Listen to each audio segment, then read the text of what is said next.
Ya. Tiada lagi diguna harta, kawan karib, sanak saudara, jikalau ada amal di dunia, itulah hanya pembela kita.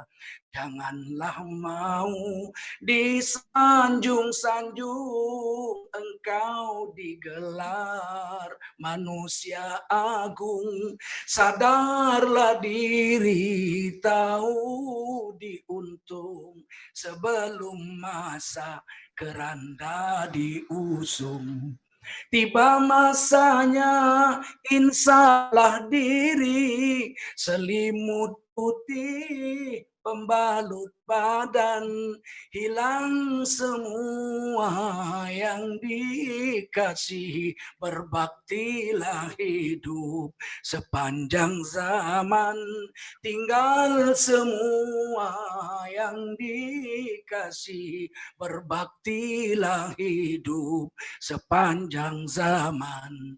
Bila Israel datang memanggil, jasad terbujur di pembaringan, seluruh tubuh akan menggigil, sekujur badan kan kedinginan, seluruh tubuh akan menggigil, sekujur badan Kan kan kedinginan. kedinginan.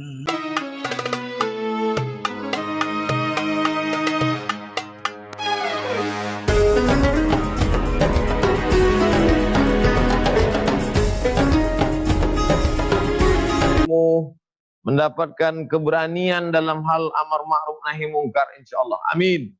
Amin, amin. Wa iyyakum ya Syekh, wa iyyakum. Adapun tema kita malam ini Bhinneka Tunggal Ika. Ya. Nama Ustadz Kiai Haji Tuan Guru Tengku Zulkarnain. Apa makna Tengku nih Ustadz? Mohon maaf. Tengku ini di Sumatera sampai ke Aceh Timur, ini gelar kebangsawanan pada masa dahulu kala. Jadi dari Aceh Timur ya, Tamiang, Seruai, Sungai Iu sampai ke Langkat, kemudian Deli, Serdang, kemudian Bedage, Indrapura, sampai ke Batubara, Asahan, Kualoh, Merbo, Kota Pinang, Bilah, Panai, sampai ke Langgapayung, sampai ke Riau, sampai ke Malaysia, ini sampai ke Brunei. Gelar Tengku ini untuk bangsawan-bangsawan di wilayah Sumatera dan sekitarnya sampai ke Semenanjung Malaysia. Adapun di Aceh, itu Tengku adalah gelar untuk para ulama mereka. Kiai lah kalau di Jawa, di Aceh Tengku. Dan untuk gelar bangsawan, di Aceh itu mereka pakai Teku. Tulisannya Teku. Jadi Teku bangsawan. Teku ulama. Tengku ulama. Misalnya Tengku Cik di Tiro. Tengku Cik ya. di wilayah Tiro. Itu ulama. Pakai jubah serban. Adapun Teku Umar Johan Pahlawan, ini bangsawan di daerah Melaboh sana ujung Kala. Ya. Kalau Ustadz Tengku Zulkarnain, bangsawan dari kerajaan Melayu mana tuh Ustadz? Kalau bapak saya dari Serdang ya, dari Perbaungan. Dari Serdang. Jadi Tengku Rizal Nurdin, Gubernur Sumatera Utara yang wafat jatuh naik kapal terbang itu masih keponaan saya. Begitu juga Tengku Eri Nuradi, gubernur berikutnya, adinda beliau, itu adalah masih keponaan saya karena bapak mereka Tengku Nurdin itu adalah sepupu saya. Ya. Tapi umurnya jauh lebih tua. Tengku Nurdin ini pernah menjabat Panglima Divisi Gajah II berperang melawan Belanda. Kolonel Tengku Nurdin dengan Kolonel Syahrul Latif berperang kemerdekaan sampai ke perbatasan Aceh Tenggara di wilayah Mardingding. Di situ bapak saya ikut dengan Tengku Nurdin pamannya ya. Jadi Tengku Nurdin itu keponaan bapak saya. Ikut berperang memerdekakan Indonesia sampai akhirnya diadakan perdamaian dengan Belanda. Akhirnya di bawah sidang perdamaian dengan Tengku Mansur. Nah, ini Tengku Mansur masih sepupu jauh bapak saya juga, Dr. Tengku Mansur. Akhirnya Indonesia dengan Belanda berdamai. Kemudian Sumatera Timur belakangan bergabung dengan residen Tapanuli menjadi provinsi Sumatera Utara. Setelah sebelumnya di bawah satu provinsi, Provinsi Sumatera, dengan Gubernur Sumatera waktu itu Mester Tengku Haji Muhammad Hasan. Ini orang Aceh. Orang Aceh. Beliau juga pernah menjadi wakil presiden Republik Indonesia Darurat ketika Bung Karno ditangkap Belanda di Jogja dengan Bung Hatta. Beliau membuat telex untuk mengangkat Presiden Darurat Republik Indonesia PDRI. Waktu itu Safruddin Prawira Negara, wakil presidennya adalah Mester Tengku Haji Muhammad Hasan, Gubernur Sumatera. Sayang sampai sekarang foto Mester Haji Safruddin ini dengan Mester Haji Tengku Muhammad Hasan tidak pernah dipasang di Istana Negara. Padahal mereka resmi sebagai Presiden Darurat Republik Indonesia selama setahun dari tahun 49 sampai tahun 1950. Ini kalau kita mau jujur ya, sebenarnya orang Minang pernah jadi presiden dan orang Aceh pernah jadi wakil presiden Darurat Republik Indonesia, yang mestinya kita dengan lapang dada memasang gambar atau foto kedua pahlawan kita ini di Istana Negara menjabat Presiden Darurat Republik Indonesia tahun 1949 sampai 1950. Begitu harusnya kalau kita memang menghargai jasa pahlawan. Ya. Aceh, Ustadz udah sebut. Kemudian Serdang, tadi Ustadz dari Kesultanan Melayu Serdang. Serdang nih kan, di Serdang nih banyak hidup suku lain. Ada Batak, ada Karo, ada Mandailing, ada Jawa. Jadi Ustadz dari kecil memang hidup berbineka. Dari sejak kecil. Iya, kalau Kerajaan Delhi dan Serdang, ini Serdang sebetulnya pecahan dari Kerajaan Delhi. Tetapi kemudian setelah Kerajaan Serdang besar, Kerajaan Delhi besar, mereka bernikahan. Jadi Sultan Delhi melamar anak Sultan Serdang, Tuanku Putri Serdang, dinikahi oleh Sultan Delhi. Ya makanya Sultan Delhi itu kemudian menjadi menantu daripada Sultan Serdang. Ya, kemudian kita bisa lihat hubungan dengan Karo terutama itu tidak bisa dipisahkan. Sebab pendiri Kerajaan Delhi yang kemudian menjadi Delhi dan Serdang, dua kerajaan yang terpisah, kemudian kawin menjadi menantunya, itu Kerajaan Delhi itu berasal dari Karo ya. Dulu namanya Kerajaan Aru. Kemudian rajanya itu bermarga Sembiring ya. Kemudian perang melawan Aceh, wafat semua, tidak ada yang hidup. Kisah Putri Ijo yang terkenal itu kemudian diteruskan oleh Bocah Pahlawan. Tengku Bocah Pahlawan ini adalah raja yang diletakkan oleh Kesultanan Aceh untuk memimpin Delhi terus. Maka diberi namanya Kerajaan Delhi, disamakan dengan kerajaan yang di India, Delhi. Di sana ada Kerajaan Delhi. Maka tulisannya Delhi tapi dibaca Dili. Dibaca Dili. Kemudian kerajaan ini rajanya dari Bocah Pahlawan turun terus sampai kepada Sultan yang berada di Labuhan Delhi Medan. Itu ada masjid beliau bangun, itu bekas istananya ya, Masjid Utsmaniyah. Dan saya ikut memindahkan kuburan beliau karena terkena pelebaran Sungai Delhi, dipindahkan ke belakang Masjid Utsmaniyah itu. Dan ternyata kuburnya itu ketika diangkat kayu-kayu nisannya, itu lubang lahatnya masih berlobang. Tanah yang dari atas itu selama lebih 200 tahun tidak ada satupun yang menetes ke dalam lubang lahatnya. Jadi betul-betul masih lubang, tidak dijepit tanah. Dan tanah itu, tubuhnya itu menjadi abu, abunya berwarna kehitaman, tengkorak kepalanya masih ada. Ini membuktikan orang soleh itu tidak jepit bumi. Mata saya melihat sendiri itu. Nah, beginilah kesolehan-solehan kesultanan yang ada di Sumatera Timur. Dan kita ketahui bahwa Sultan Delhi ini punya hubungan dengan Turki Utsmaniyah, jadi Khilafah Islamiyah. Satu hari salah satu Raja Delhi pergi haji. Pergi haji, istrinya ada fotonya di Istana Delhi itu pakai cadar. Kemudian jumpa dengan Syarif Makkah, minta seorang mufti untuk kerajaan Delhi. Dilihat filenya di sana ternyata ada seorang ulama besar dari Delhi, dari Labuhan Delhi yang sudah sekolah di sana beberapa tahun, sudah pulang ke Delhi. Tapi alim besar diakui. Maka kata Syarif Makkah dengan Mufti Makkah, oh tidak perlu minta dari sini. Sebab Tuan sendiri punya seorang ulama besar yang sudah lulus dari sini, namanya Syekh Haji Hasan Maksum. Maka Sultan Delhi dengan mobilnya datang ke Delhi, mencari ke Labuan Delhi, mencari di mana ini Syekh Hasan Maksum. Sedang mencangkul-cangkul nanam jagung di belakang rumahnya. Kemudian Sultan Delhi datang dipeluk, wahai Tuan Syekh, Tuan tidak boleh jadi petani, Tuan mesti jadi mufti kerajaan Delhi. Maka kemudian dibuatkan rumah di wilayah Kota Maksum, maka disebut Kota Maksum karena dari nama Syekh Hasan Maksum.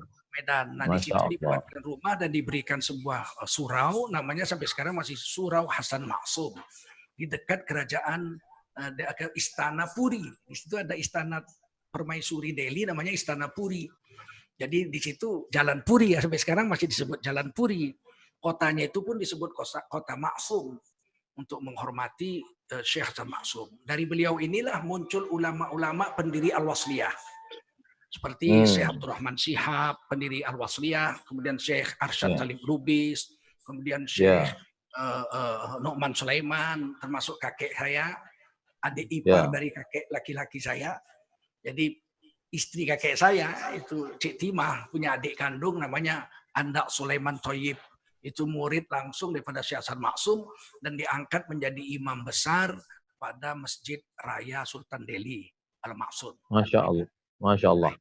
Kalau saya dengar dari cerita kisah Ustadz Tengku Zulkarnain, bagaimana Medan dipimpin oleh Sultan Delhi, kerajaan Islam, kemudian ada mufti pakai hukum Islam. Tapi Medan ini kan kalau kita lihat unik Ustadz. Ada kampung Keleng, di sana berdiri kuil Sri Mariaman, terbesar di Pulau Sumatera. Di sana juga ada kampung pecinan, saudara-saudara kita dari Cina, Tionghoa. Sampai hari ini kita lihat rumah Chong Api masih tegak berdiri. Kemudian pula ketika tembakau Delhi begitu subur renyahnya, dikirimlah kuli-kuli dari berbagai pulau. Dan orang Melayu bisa menerima segala macam suku, etnis, agama. Bagaimana sebetulnya orang Melayu Delhi bisa menerima? Gimana kebinekaan orang Melayu Delhi? Ya, ini yang harusnya dicatat ya. Pertama kan Delhi dengan Serdang ini punya hubungan dengan Karo. Jadi datuk-datuk yang ada di Kesultanan Delhi dan Kesultanan Serdang itu adalah datuk-datuk dari Karo. Kalau misalnya Delhi, Datuk Serbanyaman Sunggal itu bermarga Surbakti. Kemudian yang di Tanjung Merawa bermarga Barus. Kemudian Datuk Bangun Kota Bangun di Pulau Brayan. Kemudian Datuk yang ada di Petumbuan. Ya, ini semua bergabung dalam Kerajaan Delhi dan Serdang. Ini masih perbauran antara orang Melayu dan orang Karo. Suku Karo kebanyakan yang sudah berada di Delhi dan Serdang memeluk agama Islam. Sedangkan suku Karo yang masih di gunung waktu itu ya 200 hampir 200 tahun yang lalu itu belum beragama, masih beragama tradisional, agama nenek moyang kita, dinamisme dan animisme. Tapi begitu mereka turun ke tanah Delhi, mereka memeluk agama Islam. Seperti Datuk Sunggal, Datuk Serbanyaman, Datuk Hamparan Perak. Nah, dari keturunan Datuk Hamparan Perak itu pernah jadi gubernur itu, Bang Samsul Arifin. Ya, itu Bang Samsul Arifin, Gubernur Sumatera Utara, itu dari keturunan Datuk Hamparan Perak. Beliau masih keturunan orang Keling, orang Tamil, ya. Kemudian makanya ada Kampung Keling. Kampung Keling ini karena ketika itu Sultan Delhi membangun Medan, memerlukan orang yang bisa mengaspal jalan dan membuat gorong-gorong. Itu ahlinya adalah orang-orang Keling, orang-orang Tamil. Maka Inggris membawa pekerja-pekerja jalan, membuat gorong-gorong dan membuat jalan, mengaspal jalan. Dulu aspal kan itu dibakar, disiram-siram begitu. Itu yang pandai memang orang-orang dari India Tamil, India Selatan ya. Nah, mereka datang, makanya didatangkan dari Pineng. Makanya orang Keling ini cuma ada di Pineng dengan di Medan, di Jakarta nggak ada, di Jawa nggak ada.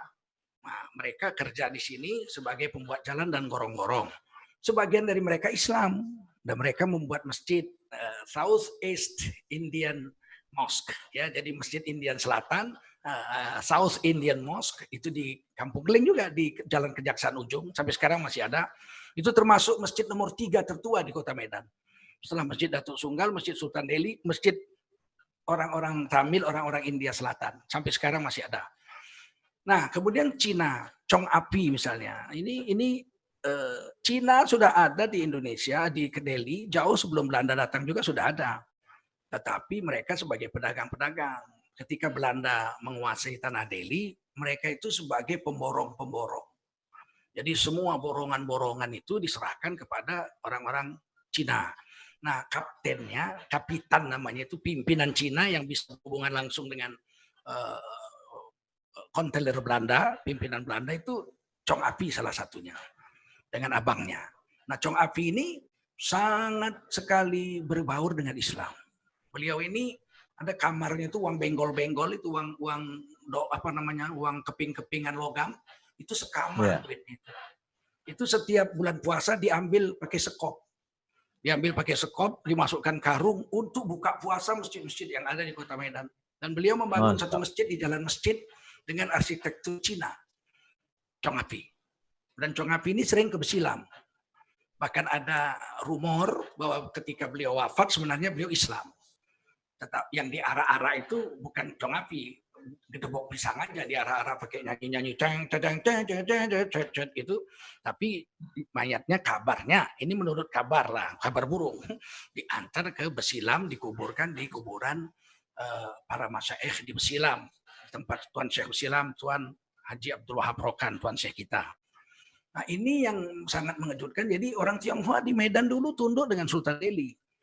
Tidak ada perkara kita dengan orang-orang Tionghoa. Orang Tionghoa di sini bagus-bagus saja. Bagus saja. Nah, sampailah Indonesia merdeka. Orang Mendiling dan orang Minang itu datang untuk mengajarkan agama. Sebab orang Minang lebih dulu masuk Islam dari orang Delhi. Orang Mendiling itu Nasution, Lubis, Harahap, Harahap segala macam Siregar. Itu Sultan Delhi dipersilahkan datang ke Kota Medan. Dipersilakan mengambil tanah gratis di sepanjang Sungai Delhi.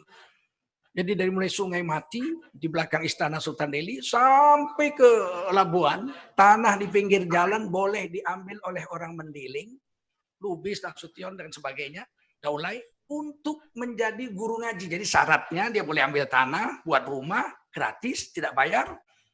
Dulu kan orang jalannya di pinggir sungai. Jalan air kan, bukan jalan darat. Makanya yang paling mahal itu tanah di pinggir sungai. Itu semua ulama-ulama besar di Sumatera Utara itu semua tinggalnya di pinggir sungai. Nah, jadi Syekh Yunus ahli tafsir itu kakek guru saya, guru daripada Syekh Dahlan Musa, guru saya almarhum. Itu tinggalnya kan di Sungai Delhi. Syekh Yunus itu ahli tafsir. Kemudian Syekh-Syekh yang lain yang lebih tua daripada pendiri-pendiri Al-Wasliyah. Bahkan pendiri-pendiri Al-Wasliyah pun seperti guru saya Tuan Syekh Mahmud Syahabuddin itu rumahnya di samping Sungai Babura, persis di pinggir Sungai Babura. Di seberang-seberangan dengan rumah dinas gubernur Sumatera Utara, seberang-seberangan aja, sepelemparan batu saja. Dipisahkan dengan Sungai Babura di Medan Baru. Nah, oleh karena itulah orang Mendiling itu mendapat kedudukan yang sangat tinggi di Kesultanan Delhi, menjadi guru-guru agama. Rata-rata itu Syekh Adnan Lubis, Syekh Adnan Yahya, bahkan Ustadz Azra'i Abdul Rauf sendiri, ini katanya juga datang dari Mendiling. Bapak beliau itu Abdul Rauf bin Abdurrahman, itu katanya marganya Nasution. Meskipun Syekh Abdul Rauf guru kita berdua ini, tidak pernah memakai marganya, tapi beliau keturunan dari Mendiling yang datang untuk mengajarkan agama di Kerajaan Delhi. Nah, orang-orang Batak Tapanuli Utara belum masuk Medan selama Kerajaan Delhi berdiri. Mereka baru masuk Medan setelah Indonesia merdeka. Dengan dileburnya residen Tapanuli. Ini residen Tapanuli kan plat nomor mobilnya BB. BB kata orang Medan ya. Kalau di Sumatera Timurnya itu BK, katanya banyak karet. Setelah digabung, makanya Provinsi Sumatera Utara itu plat nomor motor kendaraannya itu ada BB, ada BK. Nah, orang-orang Tapanuli tidak dibolehkan oleh Sultan Delhi dan Serdang masuk ke wilayah Medan sampai Indonesia merdeka. Yang boleh orang Mendiling untuk mengajarkan agama. Nah, setelah merdeka, mereka boleh masuk ke Kota Medan dan mulai mau bekerja sebagai pekerja-pekerja, dan akhirnya ada yang sekolah seperti Dr. F.L. Tobing, itu salah satu pendiri Universitas Sumatera Utara, bersama Dr. Tengku Mansur, dengan kakek saya juga Profesor Dr. Tengku Zulkarnain, sepupu kakek kandung saya. Ini pendiri-pendiri USU, mulai masuklah orang-orang dari Tapanuli Utara. Begitu kira-kira, jadi berbaur, jadi ada orang Keling, orang yang belakangan disebut Kampung Madras, ada orang Keling yang betul-betul Tamil, orang India yang betul-betul Tamil, maka dulu disebut Kampung Keling, sekarang sudah diganti Kampung Madras namanya. Madras itu India Selatan, lebih halus menurut mereka, dan banyak yang Islam, masih ada juga yang Hindu, makanya di situ ada kuil yang sangat besar dan indah sekali. Saya masih lihat itu ketika kuil itu dibangun, saya masih usia SD lah, itu pembuatnya langsung dari India Selatan, pakai sarung aja, nggak pakai baju, orangnya hitam, tapi mereka buat patung-patung itu, dia sendiri kerja itu, mungkin hampir setahun lebih lah, baru selesai itu kuil dengan segala macam patung-patungnya dibuatnya. Saya setiap lewat Kampung Keling, saya melihat orang itu bekerja di tengah panas, duduk sendirian itu, membangun kuil tersebut. Ya, begitu kira-kira yang ada di Kota Medan. Jadi orang Minang, Mendiling, Tapanuli, orang India Selatan, begitu juga orang Cina, orang Karo tentunya. Orang Karo jelas, sebab orang Melayu di sini berasal darahnya dari keturunan Karo. Oleh karena itulah saya dari kecil sudah bergaul dengan mereka. Dan orang Jawa itu dibawa oleh Belanda dalam kolonisasi. Jadi dibawa sekampung untuk bekerja di perkebunan tembakau Delhi. Di situ berdiri di Jalan Tembakau Delhi itu Delhi Spur Maskapai, perusahaan kertapi yang sekarang rumahnya sudah dibeli oleh Bapak Haji Anip karena PTP 9 ditutup, di merger dengan PTP 2. Kantor PTP 9 itu yang dulunya adalah Delhi Spur Maskapai, perusahaan kereta api Delhi, itu kemudian jatuh ke tangan Bapak Haji Anif, dan beliau sekarang tinggal di rumah itu. Rumah yang sangat nyaman, besar, dan sangat sejuk karena atapnya itu di bawah sengnya itu dilapis dengan timah hitam. Nah, itu yang saya ketahui, termasuklah ada hotel lebur dan sebagainya. Nah, ketika Delhi ini terkenal dengan tembakaunya, mulai dari Sungai Ular, wilayah Serdang, Perbaungan, sampai Sungai Wampu di Langkat, itu wilayah tanaman tembakau Delhi. Tembakau Delhi ini daunnya besar-besar, tidak dirajang. Jadi dia tidak untuk dihisap. Tembakau Delhi ini besar, dipotong nanti untuk membungkus cerutu. Jadi tembakau Delhi ini maka terkenal dia hanya untuk membungkus cerutu. Sedangkan cerutu itu isinya itu tembakau Virginia, bukan tembakau Delhi. Maka oleh karena itulah tembakau Delhi itu tidak boleh digigit nyamuk. Kalau gigit nyamuk dia bolong. Apalagi digigit lalat, apalagi digigit ulat. Sehingga tembakau Delhi ini betul-betul harus mulus, besar, dan lebar. Nah, inilah yang bisa saya ceritakan tentang kebinekaan. Makanya saya bisa bahasa Jawa dengan fasih. Karena di itu tadi Jawa, saya mau saya bisa nyanyi itu Jawa tadi tentang Jawa. Saya bisa itu tadi saya mau nanya Ustadz. Saya mau nanya Ustadz Tengku Zulkarnain, kenapa bisa nyanyi Jawa, bisa ngomong macam bunyi-bunyi Batak, mengapa? Jadi ternyata Ustadz dari kecil memang dididik dalam kebinekaan. Iya, bapak saya dan ibu saya tidak melarang saya bergaul. Sehingga saya kecil itu, waktu saya pulang ke Bagan Siapi-api, kampung ibu saya, itu saya bahasa Jawa. Sampai kakek saya almarhum mengatakan, kamu jadi orang Jawa, kamu tinggal di Medan. Saya bahasa Jawa. Di depan rumah kami di Jalan Ngalengko, ada Inang, saya panggil Inang, orang Batak. Itu setiap hari datang memeluk-meluk saya, digendong. Maka saya dibilangnya anaknya. Saya masih ingat sekitar umur 2 tahun lebih sedikit, itu saya masih ingat. Saya memanggil dia Inang, doi Inang, doi Inang. Saya masih samar-samar masih mengingat. Sehingga satu hari saya dakwah ke masjid Jalan Ngalengko di Medan Gang Saudara, saya ceramah. Tiba-tiba saya cerita, saya bilang, di sini dulu rumah kami. Ini masjid Surau ini yang membangun kakek saya, Umar Sukri. Dan di surau inilah dulu saudara seperguruan Buya Hamka yang tinggal dengan kakek saya, mengazankan saya waktu lahir. Namanya Buya Bakhtiar, mengajar di sini. Beliau hafiz Quran. Kata bapak saya, beliau mimpinya itu setiap malam baca Quran 2 juz sampai 3 juz dalam mimpi. Saya ceritakan di ceramah di masjid itu. Tiba-tiba selesai ceramah dari balik tabir berdiri satu orang tua sekali perempuan, dia bilang, Amang, audo inangi gitu ya. Akulah inangmu itu, akulah ibumu itu nak katanya. Saya buka tabirnya, terus dia peluk saya. Wah, saya malu juga dia peluk. Akulah ibumu itu, audo inangi Amang katanya. Akulah ibumu, peluknya saya. Masya Allah, ternyata ibu yang memeluk-meluk saya sejak kecil, berbahasa Batak dengan saya sejak saya umur 2 tahun, 1 tahun itu masih hidup ketika saya sudah jadi ustadz. Dan bahasa Karo tentu saya sangat mahir sekali dengan bahasa Karo sebab saya SMP-nya di SMP wilayah Karo, SMP Persiapan Negeri Simpang Selayang dan SMP 8 Medan di Padang Bulan. Jadi saya sangat mahir bahasa Karo. Kalau Jawa sejak kecil. Saya itu kalau jumpa, tadi pagi saya ceramah di dekat masjid saya ini, Masjid Baitur Ridho. Itu kawan-kawan saya kecil kumpul semua makan pagi, nggak ada satupun yang bahasa Indonesia, sehingga orang-orang pendatang baru heran. Ini Pak Tengku orang apa sih? Saya bilang tidak ada kawan saya kecil yang bahasa Indonesia dengan saya, mesti manggil Nain aja, Nain. Apa pe saya ini ngendi, manggon ngendi pe? Aku saya nang Jakarta, wah wes hebat beliau. Nggak ada yang bahasa Indonesia. Kalau yang tua-tua dia pakai bahasa promo lebih halus ya, Mas Guru. Saat ini manggon teng pundi gitu, ajeng teng pundi, masih pakai bahasa Grione pun di saat ini masih pakai bahasa kromo dengan saya, guru-guru orang-orang tua sini. Sehingga saya diajari nembang, saya diajari nyanyi Jawa itu. Nani. Coba lantunkan dulu.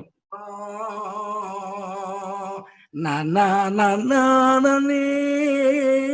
Oh, oh, oh. Itu dari kecil-kecil saya udah diajari. Sehingga tidak asing bagi saya kebudayaan-kebudayaan Indonesia ini. Dan ketika saya jadi penceramah sangat bermanfaat bagi saya untuk berbicara di wilayah mana saja. Kalau di Karo saya bahasa Karo juga keluar. Nah, ini kelebihan Indonesia berbineka tunggal ika, dan ini keniscayaan biasa aja, nggak ada masalah. Kita tidak pernah perang suku ya di Indonesia. Ada 9 suku, belum pernah ada konflik suku di Sumatera Utara ini. Sekalipun belum pernah. Bahkan semua suku yang ada 9 itu pernah jadi gubernur. Itu hebatnya di Sumatera Utara. Orang Jawa pernah Gatot. Orang Mendiling pernah Karudin Nasution. Orang Sipiro pernah Raja Inal Siregar. Orang Melayu pernah Tengku Rizal Nurdin dengan Tengku Eri Nuradi, ini anak Tengku Nurdin, masih masih keponakan saya. Ada orang Batak, Tapanuli Utara, Mayor Jenderal Tambunan, EWP Tambunan. Ini mantan guru. Dan beliau bisa menulis Arab dengan baik, karena dulu kan tulisan Melayu itu diajari di sekolah. Arab Melayu. Maka satu hari beliau membacakan ayat Al-Isra ayat 1 pada peringatan Isra Mi'raj di Medan. Itu dia disiarkan di TVRI Medan, langsung dibaca. Bismillahirrahmanirrahim.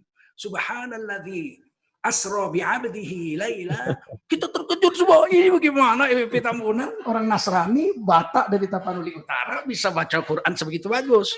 Besoknya dia wawancara wartawan, dia bilang saya guru, saya bisa menuliskan huruf Arab itu huruf Jawi dengan baik dan bisa membacanya dengan fasih. Jadi luar biasa Sumatera Utara ini soal Bhinneka Tunggal Ika, nggak usah diajari kita gitu. Kira-kira tentang itu. Jadi Ustadz, orang-orang yang sedang mentrendingkan Ustadz mengatakan tidak bisa menjaga kebinekaan ini, sebetulnya mereka ini mesti sering-sering piknik ke Medan berarti ya? Ya, datang dia ke Medan dulu. Tanya dulu siapa Ustadz Abdul Somad, siapa Tengku Zulkarnain, ya kan? Tanya gitu. Kalau saya di Tanah Karo, nanti dia datang ke Medan dipecahkan orang Medan pula. Apa dia? Kita nggak ngerti. Kadang-kadang mereka ini cuplik sana, cuplik sini, ambil sedikit sana, ambil sedikit sini, terus diopinikan, digiring begitu. Kita ini tidak atau isu apa itu udah tak panas lagi, isu klepon itu udah tak menarik lagi. Ya, mungkin isu klepon nggak menarik ya. Ya. Nanti muncul lagi kue cucur. Kue cucur kan lebih ngeri dari klepon. Kue cucur itu kan bentuknya, maaf itu seperti vagina perempuan. Nah, jadi kalau PKI, ya Partai Klepon Indonesia ribut kemarin, nanti sebentar lagi PKC, Partai Kue Cucur. Porno ini kue ini porno. Gak ada kerjaan, hal-hal yang lebih penting tidak diurus. Tapi hal-hal yang sepele begini diurusin. Kalau dibelah dada kita ini, Abdul Somad, Tengku Zulkarnain ini kalau dibelah dadanya, ini NKRI. Kita ini tidak pernah berkhianat kepada NKRI. Sumatera Timur, Sumatera Utara tidak pernah memberontak melawan NKRI, bahkan melawan Bung Karno aja nggak pernah. Walaupun waktu itu Bung Karno dilawan oleh seluruh Indonesia, Sumatera Timur, Sumatera Utara tidak pernah angkat senjata melawan Bung Karno, apalagi melawan NKRI. Itu harus dicatat besar-besar. Dan bapak kita, paman kita, kakek nenek kita ikut ini mempertahankan negeri ini. Bapak saya ikut berjuang. Bukan kaleng-kaleng gitu orang Medan. Jadi kadang-kadang mereka ini pikir, wow, kita ini bukan benci dengan siapa-siapa. Kita benci kepada ketidakadilan. Kita mau keadilan sosial bagi seluruh rakyat Indonesia. Jadi punyalah masing-masing, ada kelebihan, ada kekurangan, tapi berdiri sama tinggi. Sebagaimana Sultan Delhi memberikan posisi sama tinggi antara orang India Selatan, Cina, kelompok Cina, kelompok Karo, kelompok Tapanuli dari Mendeling, diberikan kesempatan sama berdiri. Maunya zaman sekarang ini sama dong, masa udah merdeka malah susah, kan harusnya sama. Ini Ustadz Abdul Somad mau ceramah aja di Eropa ditolak. Kayak bandit aja kita dibikin, kita bukan bandit kan. Catatan kriminal kita ditilang polisi aja nggak pernah seumur hidup. Tengku Zulkarnain pernah nabrak lampu merah misalnya? Nggak pernah kita. Kita taat hukum negara, taat hukum Allah. Nggak pernah Tengku Zulkarnain itu ditilang polisi, nebus tilang, itu nggak pernah. Itu tidak mungkin terjadi itu. Insya Allah. Ini kan orang risau ini kan karena Ustadz selalu nge-tweet kritik ketidakadilan. Kenapa Ustadz nggak ceramah yang sejuk-sejuk aja? Marilah kita sabar. Marilah kita ridho, kan lebih aman. Ya, saya nggak bisa begitu. Dari kecil sudah diajari guru kita untuk menyatakan yang benar, yang salah, yang salah. Kita ini diajarkan untuk berdiri, tidak berpihak kepada kanan kiri, tapi berpihak kepada kebenaran. Jadi kita nggak pernah diajarkan netral. Netral lah kau. Nggak pernah. Saya sejak kecil dididik di Muhammadiyah. Kemudian sampai jadi guru di Muhammadiyah 5 tahun di Madrasah Ibtidaiyah Muhammadiyah nomor 3 Tanjung Sari Medan. Kemudian saya jadi dosen. Kemudian saya mengaji terus dengan guru-guru Muhammadiyah dan Al-Wasliyah. Itu guru-guru Muhammadiyah yang paling top di Medan guru saya. Bapak Endepane, Bapak Kalimin Sunar, Bapak Sunario, Bapak Tengku Latif Rusdi, Bapak apalagi Muhammad Malik Syafi'i. Itu semua guru-guru saya. Bahkan saya sempat masih kecil mengaji kepada itu ulama Muhammadiyah paling alim yang mengajarkan kitab I'anatul Talibin di rumah beliau, Bustami Ibrahim namanya. Sempat beliau ceramah di Muhammadiyah nomor 3 Tanjung Sari. Saya pembaca Qur'annya waktu Maulid Nabi, dan saya sempat mengaji juga. Jadi kemudian saya belajar juga dengan guru-guru Al-Wasliyah. Dari beliau-beliau inilah saya mendapatkan gemblengan tentang madhab Syafi'i. Jadi saya dengan Tuan Manan Musa, tamat dari beliau bawa saya kepada abang beliau Syekh Dahlan Musa. Kemudian dari Syekh Dahlan Musa saya mengajar kepada belajar kepada Tuan Syekh Mahmud Syahabuddin, sempat belajar kepada Tuan Syekh Adnan Yahya, sempat belajar kepada Syekh Arifin Isya, sempat belajar kepada Profesor Numan Sulaiman, terus belajar kepada Syekh Azrail Abdurrauf, mendapat ijazah.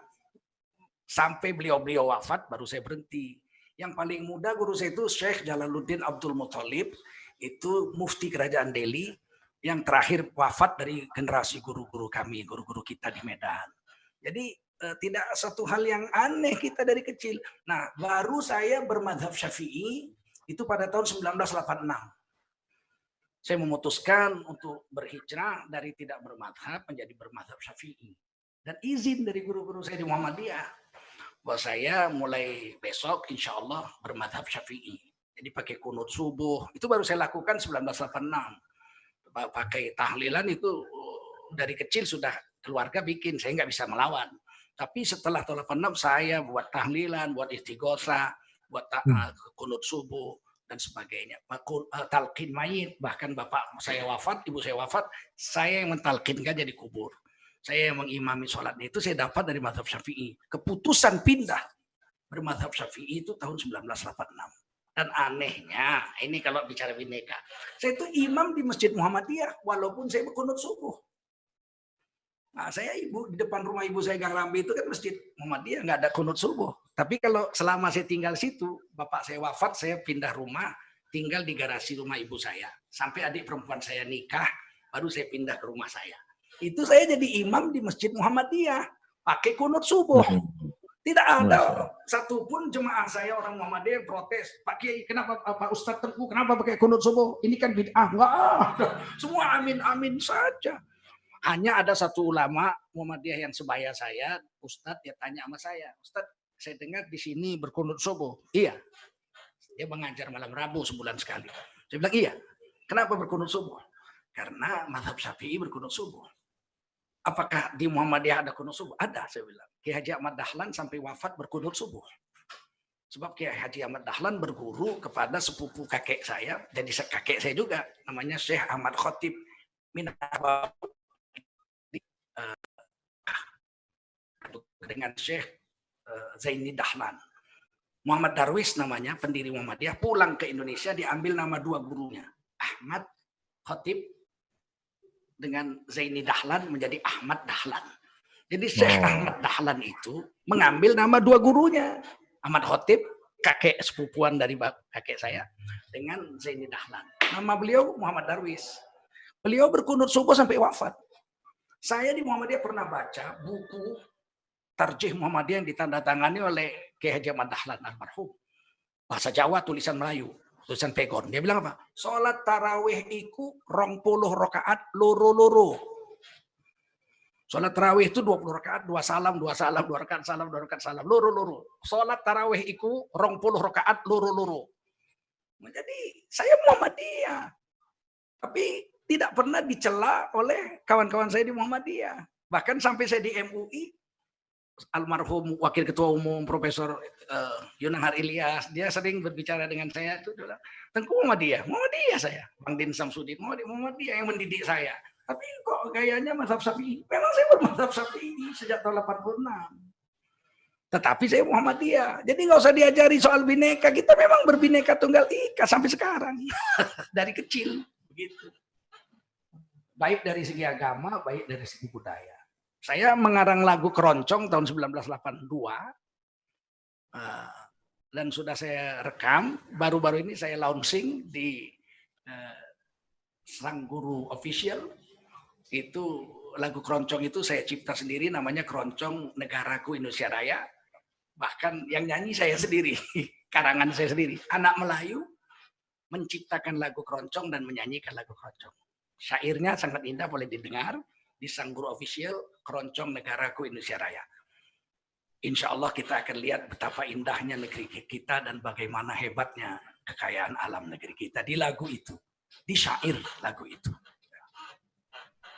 Tapi Ustadz dulu sudah hijrah dari musik. Gimana ceritanya balik ke musik? Tidak pernah balik. Sampai sekarang nggak pernah balik. Itu lagu yang saya rekam dan saya ciptakan tahun 1982. Ketika itu saya masih SMA. Jadi saya berhenti main musik 1988. Sejak itu nggak pernah balik saya main musik. Berhenti total 1988. Talak 3 lah, nggak pernah lagi main. Jadi itu lagu-lagu yang saya ciptakan waktu SMA. Sampai 82, sampai 86. Ada lagu jazz, ada lagu pop, ada lagu Melayu, ada lagu senandung Melayu, joget Melayu, bahkan ada lagu keroncong. Ada saya cipta banyak, ada 80 lagu yang sudah dinotkan, bahkan sebagian sudah dibuat orkestranya untuk 45 pemain dengan Maksa Puliti waktu itu. Tapi kemudian saya berhenti bermusik dan itu saya tinggalkan. Hampir semua lagu itu hilang lah, tidak pernah dijaga kan. Pindah rumah itu hilang lagu-lagu yang 80 itu. Hanya beberapa lagu yang sempat dulu direkam masih disimpan oleh kerabat-kerabat, itu masih bisa diambil. Nah, itu yang saya putar di Sang Guru Official itu. Itu suara saya suara waktu masih saya muda, bukan suara yang sekarang. Kira-kira begitu. Nah, saya keluar dari kalau musik. Kalau saya dengar dari cerita Ustadz tadi, ada 2 darah mengalir dalam diri Ustadz. Darah Tengku-Tengku sebagai bangsawan Melayu, juga darah para ulama, bahwa Ustadz keturunan masih ada nasab dari Syekh Andak Sulaiman, kemudian talaki dengan Syekh Dahlan Musa, Syekh Bustami Ibrahim, Syekh Yunus, Syekh Mahmud Syabuddin, Syekh Azra'i Abdul Rauf, Syekh Arifin Isa, Syekh Nu'man Sulaiman, terakhir Syekh Jalaluddin Abdul Muthalib, Imam Besar Masjid Raya Al-Masud, Medan, Sumatera Utara. Jadi kalaulah paham orang cerita ini, maka orang tidak paham atau gagal paham, atau dia memang cara makannya dari tak paham itu. Gimana ceritanya? Mereka tidak kenal. Kalau mereka datang ke Medan, bertanya dengan orang-orang Medan, ya masih ingat orang. Kalau misalnya kemampuan saya dalam Al-Quran, silakan tanya qori-qori yang ada di Medan. Masih ada yang masih hidup. Ketua Al-Wasliyah Nasional sekarang, Dr. Yusnar Yusuf, itu kan senior saya. Beliau remaja, saya masih anak-anak. Zainul Arifin, itu sekarang jadi dosen di Universitas Madinah, mengajarkan Quran di sana. Itu seangkatan, sempat bertanding sama-sama tingkat anak-anak. Cuman beliau 3 tahun lebih tua dari kita, dari saya. Zaini, adik daripada Haji Zainul, kemudian Fadlan Zainuddin, itu juara nasional di tingkat nasional di Aceh, tingkat anak-anak, itu masih adik kita lah di tempat Syekh Azra'i Abdul Rauf, dan beliau menjadi juara di Iran, juara 2 di internasional MTQ di Iran. Silakan tanya aja dengan mereka-mereka orang-orang Medan, atau tanya ulama-ulama Medan yang masih hidup. Macam kesalahannya kan sebanyak sudah wafat, seperti misalnya Bang Hafiz Yazid, itu kan sama-sama dari Rokan Hilir, ibunya. Ibu saya kan orang Bagan Syafiapi, orang tua beliau dari Kubu, bertetangga ke kecamatan saja. Beliau lebih tua dari saya setahun. Beliau mengaji di Purba Baru, saya mengaji talaki di Medan. Sekarang ditanya, kenapa Tengku Zulkarnain tidak ikut pesantren? Di Medan nggak ada pesantren waktu itu. Zaman saya itu pesantren cuma 1 di Purba Baru, 300 km dari Medan. Bapak saya nggak izin saya sekolah di sana. Udah pergi ke sana saya bawa bapak saya. Kan kalau pulang kan dulu ke Riau lewat Bukit Tinggi, lewat Payakumbuh kan melewati Mendiling tuh, lewatlah itu. Ada rame-rame, ada pesantren. Dibawa bapak saya ke sana. Ternyata pesantren itu gubuk-gubuk kecil, 2 kali 3 meter dari bambu, atapnya nipah, di bawah pohon pisang, masak sendiri pakai kayu, ditiup-tiup begitu. Kata bapak saya, "Khot fardoma, kalau kamu sekolah di sini kamu TBC kamu. Tidak boleh kamu sekolah di sini." Akhirnya saya nangis juga, tapi ibu saya mengatakan, "Tak usah kau kecewa, nak. Ini di Sumatera Utara penuh dengan ulama-ulama besar. Mereka mengajar di rumah mereka itu rutin. Jadi Tuan Mahmud misalnya hari Rabu, Syekh Dahlan Musa hari Senin, atau Azra'i hari Jumat, datangnya aja dibelikan sepeda motor saya. SMP saya sudah punya Honda, SMA sudah naik PX. Kenapa? Untuk ngaji kepada guru-guru itu. Nah, kemudian tahun 86 ibu saya mendaftar haji, berangkat 87, saya berangkat jalan darat ke Mekah. Nah, itulah perjalanan haji saya, jalan darat ke Mekah dari Tanjung Balai Asahan ke Kelang, terus lewat Malaysia, lewat Thailand, masuk perbatasan Burma, sampai ke Bangladesh, India, Pakistan, terus sampai ke Mekah 4,5 bulan. Nah, di sana saya menjumpai paman guru saya, adik seperguruan daripada Syekh Azra'i Abdul Rauf, Syekh Sayyid Muhammad Alawi Al-Maliki Al-Hasani. Ini Syekh Azra'i kan ngajinya sama bapak beliau, kakek beliau Syekh Abbas Al-Maliki, kemudian Syekh Sayyid Alawi. Maka saya pernah jumpa dengan Syekh Sayyid Muhammad ini di Medan waktu beliau belum kawin. Beliau datang ke Medan, ke rumah Atu Azra'i, saya diundang, situlah kami kenalan. Dia bilang, kalau kamu nanti datang ke Mekah, kamu ngaji dengan saya. Maka ketika saya ke Mekah, saya datang dengan Syekh Sayyid Muhammad, sekarang anaknya kan. Sayyid Ahmad. Sanalah saya mengaji. Kemudian di Masjidil Haram, saya mengaji di depan Makam Ibrahim. Sampai setahun, setiap hari. Dengan Syekh Al-Khaidar, mufti Mekah waktu itu. Sehingga, dan alhamdulillah sampai di Mekah nggak ada visa, saya diberi visa setahun. Marhaba, setahun. Walaupun mulai-mulai ditolak, tapi akhirnya saya ancam nanti hari kiamat kau kuadukan sama Tuhan. Kalau kau nggak kasih saya izin masuk Mekah, dikasih izin setahun. Nah, situlah saya mengaji dengan Sayyid Muhammad Alawi dan dengan Syekh Al-Khaidar di Mekah. Seguru dengan saya yang duduk dengan Syekh Al-Khaidar itu Syekh Soleh Hubid, yang sekarang jadi salah satu imam besar di Masjidil Haram di Mekah. Waktu itu Sudais dengan Dr. Surem masih imam muda, belum imam senior, masih imam muda, tahun 96. Dan Ka'bah itu sedang diganti dindingnya. Dibongkar dindingnya, diganti dengan triplek, karena dindingnya masih diukir dengan air dan robot ya, air dan angin, gitu. Sehingga kita masuk Ka'bah itu mudah. Izin aja mah pekerja-pekerja orang Bangladesh, kita bisa masuk sholat dalam Ka'bah. Itu dindingnya masih triplek. Barulah awal atau Maret 97, ya pokoknya awal 97 atau akhir 96, barulah Ka'bah itu selesai dibangun. Jadi kalau dikatakan, wah Presiden Republik Indonesia pernah sholat di Ka'bah, dan Zulkarnain udah pernah juga. Cuman waktu itu dindingnya triplek, kan begitu. Sama-sama sholat di Ka'bah, ini tua. Kata orang Melayu, ini tua ini takdir Allah Subhanahu wa taala, kita tidak bisa mengaturnya. Ustadz itu di medsos itu sering menjawab-jawab, oh banyaklah Ustadz. Itu Ustadz jawab sendiri atau pakai admin? Kalau Twitter sendiri, hampir semuanya lah. Kalau di IG sendiri juga. Sangat mudah, saya menulis satu halaman itu 2 menit aja. Apalagi cuma nulis Twitter, nggak sampai setengah menit. Tik.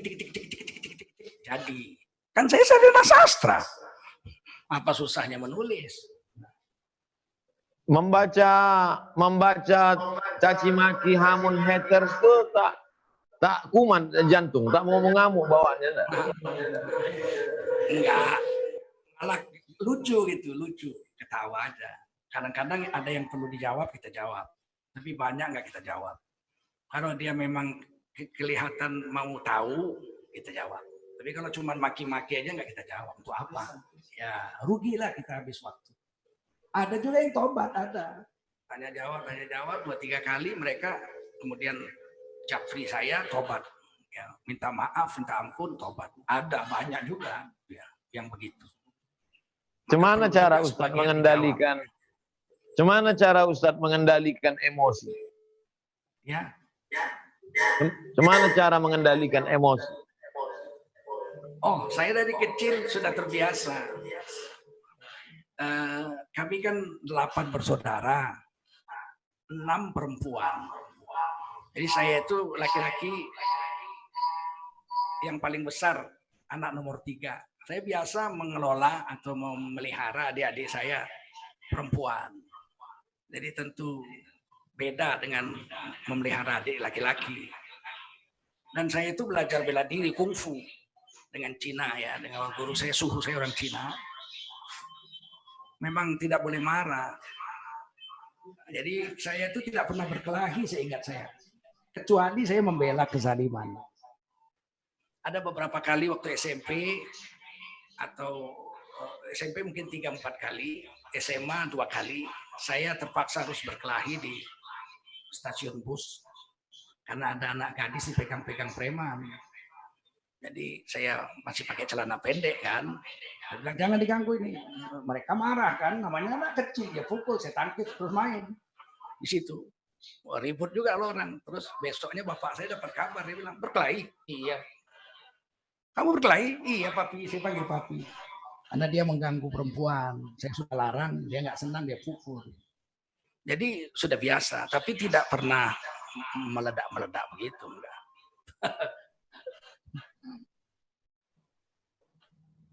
Bahkan saya apa yang belum tercapai Ustadz? Dalam kehidupan ini apa keinginan-keinginan Ustadz yang belum sampai? Kalau duniawi saya tidak ada cita-cita apa-apa. Semenjak saya ikut Jemaah Tabligh pada tahun 1988, saya tidak keinginan untuk mendapatkan jabatan duniawi. Saya pernah jadi direktur utama LP3I, pernah direktur keuangan di satu perusahaan besar, dan saya pernah jadi direktur pengawas di perusahaan dengan aset 2 triliun. Tapi untuk jabatan negara, saya tidak mau. Meskipun ditawarkan itu. Zaman Pak Habibie saya ditawari, zaman Ibu Megawati, Bapak Taufik Kimas langsung menawarkan pada saya. Kemudian di zaman Pak SBY juga ada tawaran dari beberapa pejabat lah. Tapi saya tidak mau. Zaman dulu pun ada tawaran sebenarnya, tapi saya menolak pertama-tama yang nggak mau. Dan Atul Asari, Atul Ufuk itu mensupport saya. Aturan saya jadi DPRD itu tahun 87 bersama dengan Sangat Silva. Ketika saya minta izin dengan Atul Asari bilang kalau kau jadi anggota DPR jangan kau pijak lagi pintu pagar itu. Maka sejak itu saya berjanji tidak mau ikut di pemerintahan, menjaga harga diri guru sebenarnya. Jadi kalau dulunya nggak ada, makan sendiri kok. Dan saya keliling 36 negara dan jadi kepuasan hati. Tapi kalau agama cita-cita yang belum tercapai. Saya ingin membuat pesantren alim di wilayah Medan, di daerah agak dingin, di daerah Hammurabi begitu. Dan membina mualaf-mualaf di sana. Di Kota Limbaru sudah saya buat masjid atas bantuan Bapak angkat saya, almarhum Haji Hari Muhammadiyah, sudah berdiri dan sudah banyak mengembalikan ke Islam suku-suku Karo yang dulunya Islam kemudian tidak diurus, kemudian sekarang kembali lagi. Saya sudah punya pesantren hafiz beberapa buah, tapi pesantren alim sebelum saya wafat memang saya ingin mengajarkan pola pikir kepada mereka agar berani beramar ma'ruf nahi mungkar, tidak takut dengan menghadapi manusia demi Allah dan Rasul saja. Dan jangan berharap dengan harta, sebab harta ini takdir Allah. Dari kecil saya tidak pernah susah. Dari bayi saya nggak pernah miskin, nggak pernah susah saya.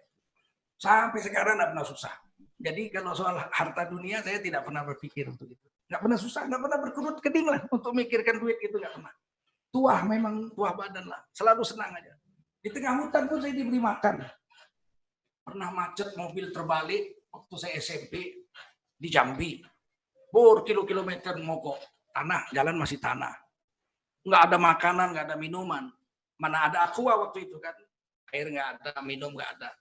Tiba-tiba dari dalam hutan beberapa orang datang pakai celana dari kayu, kulit kayu, pakai cawat-cawat begitu. Bawa keranjang rotan di kepalanya gitu, dipakai tali. Bawa tombak, dipukul-pukul itu. Jendela kaca bus saya itu, ALS. Satu bus itu mau nyuruh saya keluar kau. Gara-gara kau nanti kami dibunuh sama orang-orang ini. Orang-orang tradisional ini. Keluar kau. Saya bilang saya nggak ada salah, saya keluar. Masih SMP saya waktu itu. Saya keluar, dipegang saya dibawa ke seberang, duduk di bawah pohon, dikasih minum air dari bambu sangat sejuk sekali. Dikasih makan pisang, dibukakan, disuapkan gitu, sampai saya sekenyang-kenyangnya, dikasih minum air lagi. Kemudian mereka peluk-peluk saya, ya mereka nggak mandi kan, dia peluk-peluk. Kamu cantik, dipegang-pegang, dicubit-cubit dagu saya. Kemudian dia masuk ke hutan lagi, saya masuk ke bus. Begitu masuk bus, satu bus marah lagi sama saya. Kamu makan minum sendirian, nggak ngajak-ngajak orang. Saya bilang tadi saya turun suruh sendiri. Begitulah manusia. Jadi tidak pernah. Kalau untuk dunia dia tidak pernah ragu. Allah SWT mesti menyediakan. Cuman saya memang berkeinginan punya satu pesantren 6 tahun yang bisa mengajarkan dari mulai taman SD sampai taman aliyah, saya ajari untuk memikirkan bagaimana supaya pola pikir kita ini bisa diambil dan diteruskan oleh generasi di bawah kita. Nah, sekarang saya mau nanya nih sama Adinda, Ustaz Abdul Somad ini. Belum habis lagi, Ustaz. Ada beberapa pertanyaan lagi. Masa saya aja yang jawab.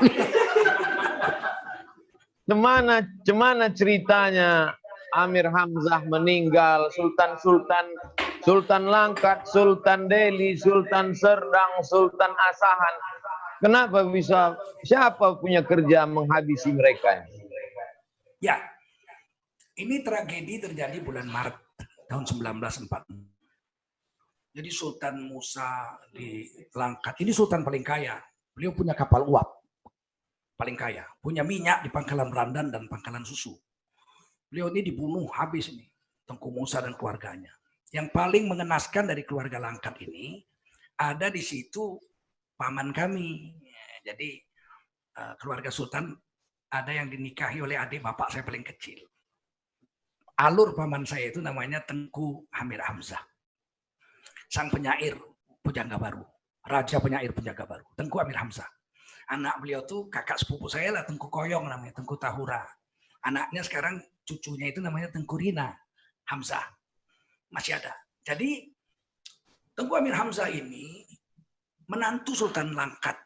Diangkat sebagai Pangeran Langkat Hulu. Kawin dengan anak kandung Sultan Langkat, Tengku Kamaliah namanya. Tapi Tengku Amir Hamzah ini kan nasionalis. Beliau merangkap jabatan itu. Pangeran Langkat Hulu sebagai kesultanan, tapi beliau asisten Wedana Negara Kesatuan Republik Indonesia. Diangkat oleh Bung Karno. Jadi beliau itu orang pertama yang menggerek bendera merah putih di depan istananya Pangeran Langkat Hulu.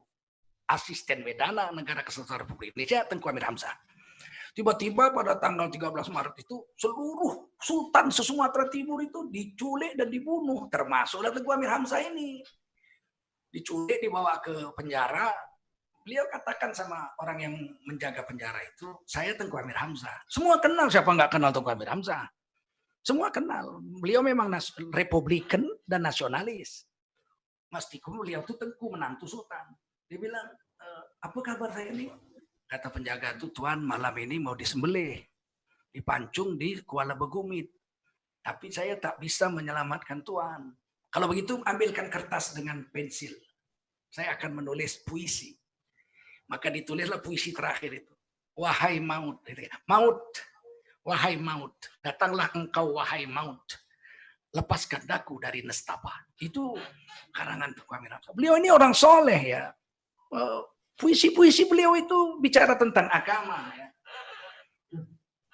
Karena kasihmu engkau tentukan waktu. Sehari 5 kali kita bertemu. Aku inginkan rupamu melebihi sekali. Berulang-ulang kubayang-bayangkan, berkali-kali kurasa-rasakan, berulang-ulang kubayangkan. Pokoknya tidak bisa menjumpai Tuhan rupanya, tapi disembah dengan sholat 5 waktu karena cintanya. Itu puisi-puisi Tengku Amir Hamzah. Setelah dipancung, ternyata yang memancungnya itu adalah kepala opas atau penjaga istana Sultan Langkat. Yang kemudian menyesal sebab berorang beragama sih. Kemudian setiap jumpa sepupu saya Tengku Koyong, Tengku Tahura, ini pembunuh ini Algojo ini mengejar dan memeluk lututnya sambil menangis. Maafkan saya Tengku Koyong, yang memancung bapak ayahanda itu saya lah. Kalau saya tidak diampunkan bagaimana nasib saya di akhirat? Ampunkanlah saya. Kata Tengku Koyong almarhumah bilang, saya tidak bisa mengampunkan kamu. Nanti aja di hadapan Allah, hadapilah bapak saya di pengadilan itu. Nah, kemudian Tengku Musa Sultan itu hilang, keluarga-keluarganya diperkosa. Nah, kemudian Sultan Delhi itu diserbu. Bahkan yang paling mengejutkan saya baru tahu ini beberapa minggu ini aja. Pimpinan yang menyerbu Sultan Delhi itu adalah Tan Malaka, tokoh pendiri Partai Komunis Indonesia. 3 hari Tan Malaka, walaupun kemudian Tan Malaka dipecat atau keluar dari PKI Merah, membentuk PKI Putih, Partai Murba, ya, bersama dengan Haji Ahmad Adam Malik, Khairus Soleh. Tapi waktu itu beliau masih PKI Merah dan menyerbu. Kebetulan di Istana Delhi ada resimennya Westerling. Jadi tak berani, tak bisa 3 hari 3 malam itu diserbu, nggak bisa menang. Ada tentara Belanda Westerling di situ, sehingga kerajaan Delhi itu istananya aman, rajanya aman. Kerajaan Serdang itu dibakar istananya, tapi keluarga Sultan selamat karena ada Tengku Nurdin di situ. Ada Tengku Nurdin, bapaknya Tengku Rizal Nurdin tadi sepupu saya. Kemudian ada Jenderal Ahmad Tahir yang belakangan jadi Menparpostel. Itu yang menyelamatkan keluarga kerajaan Serdang. Itu Tengku Nurdin. Sehingga tidak ada satupun keluarga Serdang yang wafat. Dan Tengku kerajaan Serdang ini memang Republikan melawan Belanda. Harusnya di pahlawan nasional ini beliau ini. Nah, kemudian Sultan Asahan tuh habis 80 keluarganya lebih itu dibunuh malam itu. Kemudian Sultan Billah habis 3 kereta lembu. Sultan Panai, Sultan Kota Pinang, Merbau, habis semua dibunuh pada malam yang sama, termasuk Sultan atau Raja Siantar, Simalungun, keluarga besar Saragih. Itu habis pada malam yang sama itu. Serentak begitu. Siapa ini mereka ini? Saragih ini yang hidup cuma anak bayi 2 orang, diseludupkan, keluar, lari, dibawa ke Medan, dibawa ke Jakarta. Kemudian beliau ini menjadi ahli musik paling hebat di Indonesia, namanya Bill Saragih. Almarhum Bill Saragih, beliau bersekolah musik ke Australia. Jadi kalau kita mendengar lagu Gubahanku atau lagu Kris Biantoro itu, di lembah yang berlumpur dan bernoda, itu ada flutnya itu. Suara suling itu yang main Bill Saragih. Itu Raja Pematang Siantar atau Simalungun yang selamat dari pembunuhan tragedi Maret 1946. Jadi siapa mereka? Menurut sejarah adalah PKI-PKI dari Pesindo dan barisan menamakan diri Barisan Harimau Liar. Mereka punya senjata. Senjatanya lengkap. Siapa yang membiayai mereka sampai sekarang masih misteri. Hanya saja ada dugaan itu. Hal-hal mengenai pemindahan kekuasaan dan lain-lain diselenggarakan dengan cara seksama dan dalam tempo yang sesingkat-singkatnya. Sekarang kita bertanya, pemindahan kekuasaan dari siapa? Dari Jepang tidak ada lagi. Jepang tanggal 14 Agustus 45 sudah pergi. Kalah di bom Sekutu. Pemindahan kekuasaan dengan Belanda. Belanda sudah 3 tahun sebelumnya dikalahkan oleh Jepang. Pemindahan kekuasaan dari siapa? Nah, sebagian kita sejarawan Delhi Melayu mengatakan pemindahan kekuasaan dari 200 kesultanan Islam di seluruh Indonesia kepada Bung Karno. 200 kesultanan Islam itu dari Aceh sampai Papua Raja Ampat. Dan itu semua pada malam yang sama dibunuh semua. Sultan Syarif Kasim itu karena pergi ke Medan, selamat. Dilindungi oleh Sultan Delhi, nginap di Hotel Debur. Yang sekarang namanya Hotel Dirga Surya. Bukan, Hotel ya Dirga Surya. Nah, di depan kantor pos Medan. Itulah yang menyebabkan selamatnya Sultan Siak Serindrapura, Sultan Syarif Kasim II. Dan kemudian jumpa dengan Sultan Aceh, Tuanku Mahmud. Kemudian dibawa oleh Tengku Ali Hasmi. Waktu itu beliau divisi Tanah Rencong, beliau komandannya, Letnan Kolonel Overstay. Dengan Zaini Bakri, Bupati Aceh Besar selama 32 tahun. Membawa istrinya Tengku Sarifah, ini Sultan Siak, dan jumpa Bung Karno dengan Ibu Fatmawati di tangga Istana Negara. Ada fotonya. Saya yang merepronya dari dinding rumah Zaini Bakri, waktu itu beliau sudah stroke. Dan beliau mendiktikan 9 atau 12 poin untuk saya tulis tentang Sultan Syarif Kasim II, yang sebetulnya harusnya terbunuh juga. Cuman itulah, karena diselamatkan pergi ke Aceh. Di sana ada Komandan Divisi Tanah Rencong, Tengku Ali Hasmi yang tahun 63 jadi Gubernur Aceh, dan di akhir hayat beliau menjadi Ketua Majelis Ulama Indonesia Provinsi Aceh. Siapa pembunuhnya? Udah jelas lah, dari Pesindo dan dari Harimau Liar, PKI. Begitu. Cuman siapa yang menyuruh, itu yang masih misteri. Dengan tumbangnya Raja-Raja Melayu sebagai penegak syariat Islam, tumbangnya Raja Melayu, maka tumbanglah mufti. Dengan tumbangnya mufti, maka Islam sebagai institusi tidak ada lagi. Akhirnya yang ada tinggal lagi hukum Islam pernikahan saja. Rupanya hukum Islam pernikahan itu pun mau digugat juga ke MK. Mau dihabisi lagi. Hukum Islam dihabisi, ustadz-ustadznya dibusukkan, difitnah oleh buzer-buzer. Apanya mau orang ini sebetulnya, Ustadz? Ya. Mau kita retakkan ginjalnya ini. Ya. Sebenarnya begini, Adinda. Menghilangkan Kementerian Agama dan menghilangkan Pengadilan Agama itu mengkhianati Undang-Undang Dasar 1945. Dulu waktu 18 Agustus mau ditetapkan Undang-Undang Dasar 45 sebagai dasar negara, itu kan Piagam Jakarta tidak dipisahkan. Nah, Dr. Maramis minta di luar sidang kalau bisa itu 7 kata dibuang. Ketuhanan dengan dengan kewajiban menjalankan syariat Islam bagi pemeluk-pemeluknya. 7 kata itu dibuang. Itu lobby di luar sidang. Bung Karno yang minta lobby. Nah, Muhammad Hatta, Ki Bagus Hadikusumo, Wahid Hasyim Asy'ari itu setuju kalau diganti dengan ketuhanan Maha Esa. Jadilah dibuang 7 kata itu diganti dengan ketuhanan Maha Esa. Nah, dengan konsekuensinya apa yang harus diberikan negara atas pengorbanan umat Islam menjalankan syariat Islam? Sebab umat Islam tak bisa berdiri tanpa negara. Itu pasti itu. Tidak bisa umat Islam berdiri tanpa negara. Kenapa? Karena ada hadis-hadis Nabi yang menjadi hak negara. Misalnya apa? Wali nikah. As-sultanu waliyun liman la waliyalaha. Ini hadis Ibnu Majah. Pemerintah atau penguasa adalah wali bagi wanita yang tidak punya wali. Nah, siapa yang akan menjalankan tanggung jawab kewalian atas negara ini? Kan tidak mungkin Departemen Peternakan. Nah, walaupun negara juga dia. Kan orang mau kawin datang ke peternakan. Kata Departemen Peternakan, kami ini mengawinkan lembu, sapi, bukan mengawinkan orang. Maka dibuatlah Kementerian Agama. Jadi Departemen Agama itu satu kementerian yang wajib ada. Sebagai kompensasi 7 kata dibuang dari Piagam Jakarta Sila Pertama Pancasila itu.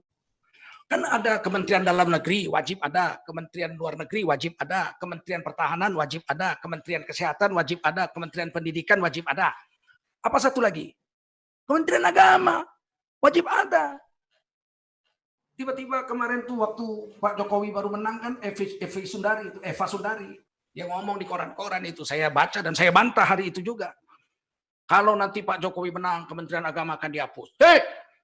Jangan enak-enak mau ngapus, saya kepung Istana Negara nanti dengan seluruh kaum muslimin murid-murid saya. Saya bilang masih ada jejak digitalnya. Kenapa? Karena itu pengkhianatan terhadap pendirian negara. Berdirinya negara ini dibuang 7 kata, Kementerian Agama harus ada. Makanya beda sendiri. Orang Kristen, Protestan, Katolik, Hindu, Buddha, kalau kawin dicatat di catatan sipil. Perkawinannya di catatan sipil, dicatat. Kita di Kementerian Agama, di kantor urusan agama kecamatan. Kalau nggak ada wali, walinya harus KUA, Kepala Kantor Urusan Agama. Nggak boleh P3NTR. Petugas pencatat, pembantu pencatat nikah talak rujuk itu nggak boleh, karena bukan pegawai negeri, bukan negara. Harus minimal KUA. Itu aturan yang tidak tertulis tapi berlaku. Kenapa di Kementerian Agama tidak boleh perempuan jadi kepala kantor urusan agama? Baik tingkat kecamatan, kota, sampai jadi menteri agama. Karena kepala Kementerian Agama itu di Republik Indonesia merangkap wali hakim. Merangkap wali hakim kan? Sultan waliyun liman la waliyalah. Ada kepala kantor agama perempuan. Meskipun di sana banyak profesor-profesor yang golongannya sampai 3D, 3E, 4E, 4D, 4E profesor. Tapi nggak boleh jadi kepala Kementerian Agama karena dia merangkap wali hakim. Nah ini tidak boleh di. Yang kedua, menghilangkan pengadilan agama tidak mungkin. Itu melanggar Undang-Undang Dasar pasal 29 ayat 1 dan 2. Kalau orang Kristen dan Buddha, Hindu, mereka nikahnya dicatat di catatan sipil oleh negara, bercerainya di pengadilan agama, pengadilan negeri, bagi warisannya di pengadilan negeri. Belah aja, kalau anaknya 4 bagi 4, kalau anaknya 2 bagi 2. Kita mana bisa? Kita kan laki-laki dapat 2 kali lipat perempuan. Di mana dibuat itu? Nggak mungkin di pengadilan negeri, harus di pengadilan agama. Maka berdirilah pengadilan agama, mencatat nikah, talak, rujuk, dan pembagian warisan. Sekarang tambah satu lagi tugas pengadilan agama. Apa itu? Sengketa syariah, keuangan syariah. Itu diputuskan di sana kalau nggak bisa diselesaikan di arbitrase nasional. Mana mungkin membuang itu? Jadi orang-orang yang mengatakan ini akan dihilangkan, ini orang-orang, kalau orang Medan bilang orang pekok, ini orang pekok, nggak ngerti administrasi negara dan tidak ngerti sejarah ini orang. Hancurnya negara ini karena buser-buser yang nggak ngerti negara ngomong siang malam, dibiarin aja sama Kominfo. Harusnya itu kan di stop itu orang-orang muda, tak boleh dia bicara begitu. Begitu, sangat berbahaya ini kalau diteruskan, bisa pecah, hancur lebur ini negeri. Bagaimana dengan orang yang tahu, mengerti, diam? Dibiarkannya Ustadz Tengku ngomong sendiri jadi bemper. sakit hati Ustadz Tengku tak? Sakit tak hati Tuan Guru? Tidak, saya tidak. Kalau saya harus mati sendiri nggak apa-apa. Abu Zar dulu, Abu Zar Al-Ghifari radhiyallahu anhu tertinggal dalam satu peperangan di padang pasir. Orang mengatakan kalau sudah tertinggal di padang pasir, matilah. Tiba-tiba Sayyidina Abu Zar berjalan sendirian dengan tubuh yang sudah kering, berluka-luka, kena panas.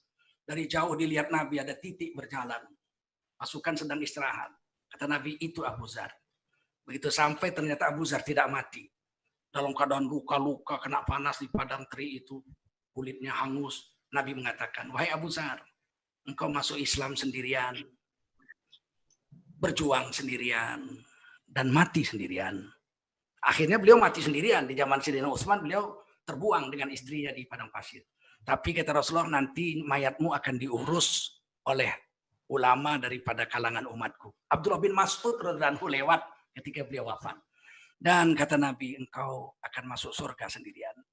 Saya tidak ada masalah. Seandainya saya sudah mewakafkan diri saya untuk berjuang di medsos ini. Kan jarang ulama mau ambil bagian berjuang di medsos untuk nahi mungkar. Ya saya mewakafkan diri saya. Kalau saya harus sendirian nggak apa-apa. Sayyidina Abu Zar sendirian. Saya berharap nanti di akhirat saya dikumpulkan dengan Sayyidina Abu Zar. Ini orang-orang yang berjuang sendirian. Nggak apa-apa. Seandainya ada yang menolong, ya alhamdulillah ada teman. Nggak ada ya nggak apa-apa. Nah kan berjuang sendiri juga dibolehkan. Begitu. Apalagi saya wakil sekjen Majelis Ulama. Gimana cara mendiamkan Ustadz Tengku Zulkarnain? Gimana caranya membuat diam? Jabatan tak mau, duit banyak, istri dikasih banyak. Gimana cara mendiamkannya? Mana tahu ada orang ingin tanya dia segan, jadi saya. Gimana cara membuatnya? Jangan ganggu agama saya. Saya diam. Kan ada banyak hal yang saya nggak bicara. Tapi ketika agama kita diganggu, baca Quran di istana pakai lagu Jawa, saya pasti bicara. Ketika ketuhanan yang Maha Esa mau ditukar jadi ketuhanan yang berkebudayaan, saya pasti bicara. Ketika dikatakan Pancasila itu musuh terbesar Pancasila adalah agama, dalam hal ini adalah agama Islam, saya pasti bicara. Tidak mungkin saya diam. Jadi supaya saya diam bagaimana? Jangan langgar hukum agama saya. Lurus-lurus, baik-baik. Macam kemarin ada satu orang partai mengatakan Kang Mas Jokowi supaya dihidupkan untuk ekonomi supaya bagus dibuat itu judi kasino dengan judi togel. Ya saya bicara, enak aja kau, bukan negara nenek moyangmu ini. Di sini ada kami 90% orang Islam, hampir 88% yang mengharamkan judi dan togel, dan 5 agama yang lain juga tidak ada yang menghalalkan judi dan togel. Sedangkan kita berketuhanan Maha Esa dan negara menjamin tiap-tiap warga negara untuk memeluk agama dan menjalankan agamanya. Saya pasti bicara. Untuk mendiamkan saya, jangan langgar agama, jangan ganggu agama.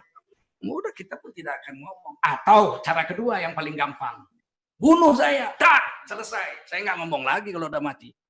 Itu aja. Tidak ada jalan lain. Kalau Ustadz Tengku Zulkarnain tak ada lagi, yakin Ustadz ada lagi anak Medan itu macam Ustadz berani? Ada. Kalau tidak miskin Allah. Setiap zaman pasti ada orang-orang yang membela agama. Itu setiap tempat pasti ada orang yang membela agama. Saya pernah masuk ke satu desa yang sangat terpencil, nggak ada listrik. Subuh saya jalan ke masjid. Saya pikir ini masjid pasti dikunci. Saya akan sholat di terasnya. Ternyata ada 2 orang anak beranak yang membuka masjid pakai lampu minyak. Dia bersihkan sapu itu masjid, tikarnya aja, tikar udah robek-robek, udah koyak-koyak. Kemudian azan dia, saya lihat gitu. Azan anaknya, kemudian mereka sholat sunat, saya ikut sholat sunat. Begitu dia lihat saya, Bapak jadi imam. Saya bilang yang afdol orang sini. Nangis dia, orang sini cuma saya dengan anak saya, Pak. Kami orang awam nggak ngerti agama. Saya bilang saya peluk itu dua-dua. Masya Allah, Allah pilih kalian membela agama di negeri ini, di kampung ini. Kami saja lah Pak berdua Pak, kecuali sholat Jumat. Maka saya jadi imam di situ. Keluar dari situ saya nangis, saya katakan, ya Allah, benarlah Rasulullah. Di mana saja, pada setiap zaman, di satu tempat, mesti ada orang-orang yang membela agama. Tidak mungkin tidak. Kalau itu tidak terjadi, Allah tidak kaya. Allah maha kaya. Kalau nggak ada manusia, Allah akan pilih binatang untuk membela agamanya. Seperti burung ababil menghancurkan Abraha ketika penduduk Mekah menyerah, tidak berani lawan Abraha. Begitu. Itu yakin saya, Dinda.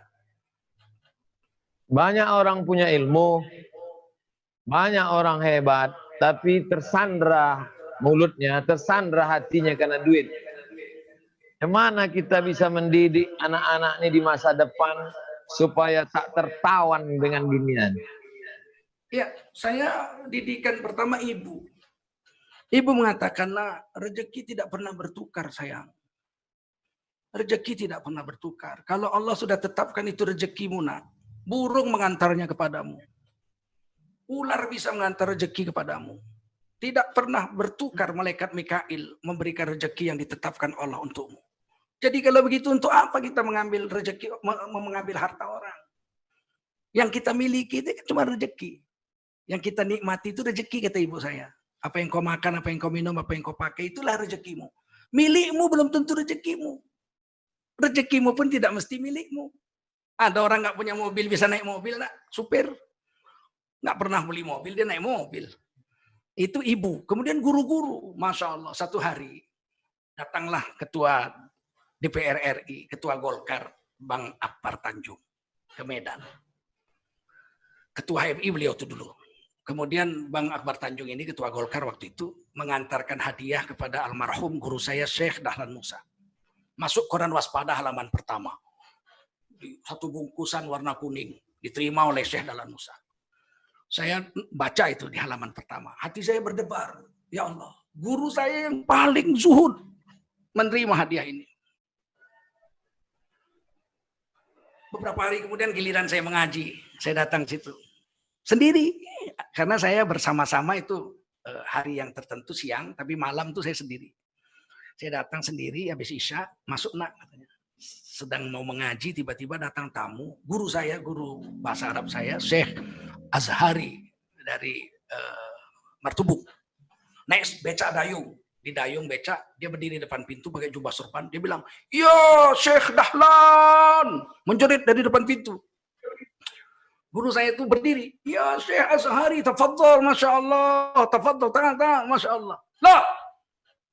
Itu bahasa Arab aja mereka. Tidak mau, katanya. Apa salahku, katanya? Kamu telah berubah. Ku baca di Waspada, kamu telah menerima hadiah dari Partai Golkar. Bungkusan. Wah, berapa duit kau terima itu dari Akbar Tanjung itu? Guru saya Dahlan Musa bilang, "Syekh," katanya, "lihatlah di bawah kursi itu." Ternyata bungkusan itu masih diletakkan di bawah kursi, sudah mulai berabu lah. Nah, rumah beliau pinggir jalan. Semenjak diberikan oleh beliau, katanya, saya tidak pernah pegang itu. Emas saja nggak pernah, saya sentuh aja nggak pernah itu. Ada di bawah. Barulah saya Azhari ini masuk di peluk. Masya Allah, ya ikhwani, ya akhi, Syekh Dahlan, afwan jiddan. Dia berpelukan, menangis depan saya. Dua-duanya menangis. Terus dilihatnya, itu hadiah itu. Iya.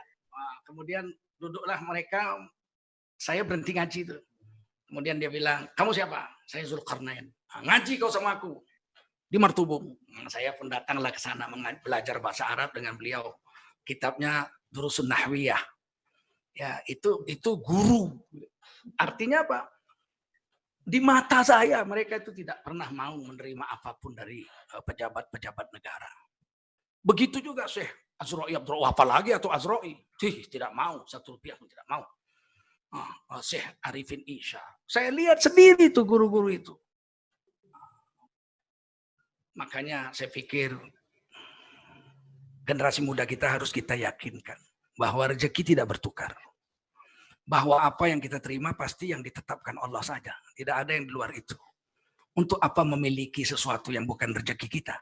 Capek menjaganya, nggak pernah menikmatinya. Untuk apa? Kita ingin kita punya sesuatu yang bisa kita nikmati saja, yaitu rezeki kita. Tak usah banyak milik, nggak apa-apa. Inilah Adinda Ustaz Abdul Somad. Kira-kira Adinda ini sudah punya kader Ustaz, nih? Ustaz, dulu Ya. ada, kan kita kan tak boleh sebut nama kan. Ada inisial A mengasih saya Kijang Innova. Saya tolak. Tak saya ambil. Habis itu ada lagi inisial N. Mengasih CRP. Saya tolak. Tak saya ambil.